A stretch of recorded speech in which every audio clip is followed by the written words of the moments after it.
what can be done to point out this to those who try to have an adequate agenda rather than serving the people, right? Close enough? Okay. So, go ahead, Doug, you're itching. All right. You can do it. Yeah, so I kind of touched on this in my introduction.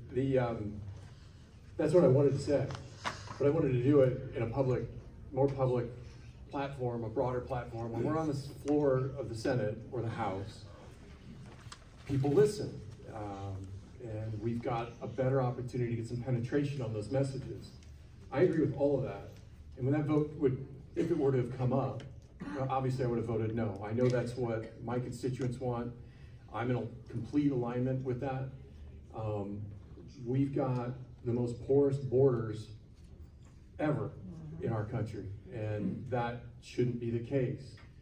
And it's causing problems for everyone, including farmers and so on. And I don't like these patchwork problems where we're curing the disease by treating symptoms, or just treating symptoms and not curing the disease. So the idea of a driver's license or a restricted driver's license for illegal aliens is just not something I'm in favor of.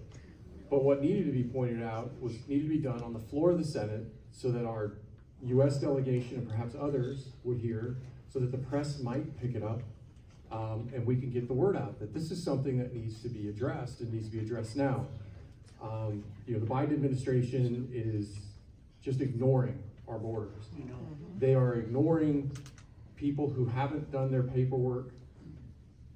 They're not getting it. They're not responding when they do their paperwork. So even if they're trying to do things the right way, they're just completely ignoring the issue and not doing anything about it.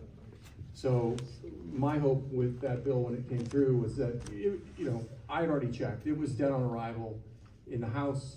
I talked to the Speaker of the House. I talked to my counterpart in Chairman of the House Transportation Committee. And I felt like we were going to defeat it on the Senate floor anyway if it came up. Now it doesn't look like we're even going to get that chance. It doesn't look like it'll probably come up on the Senate floor, at least not in its current form. So we may or may not have the chance to speak truth to power, but that's what that move was about. That was kind of a seat of the pants deal. I saw an opportunity to maybe bring some more attention to this issue.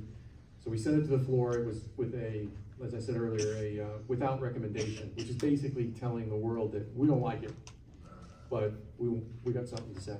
So that's where that one went.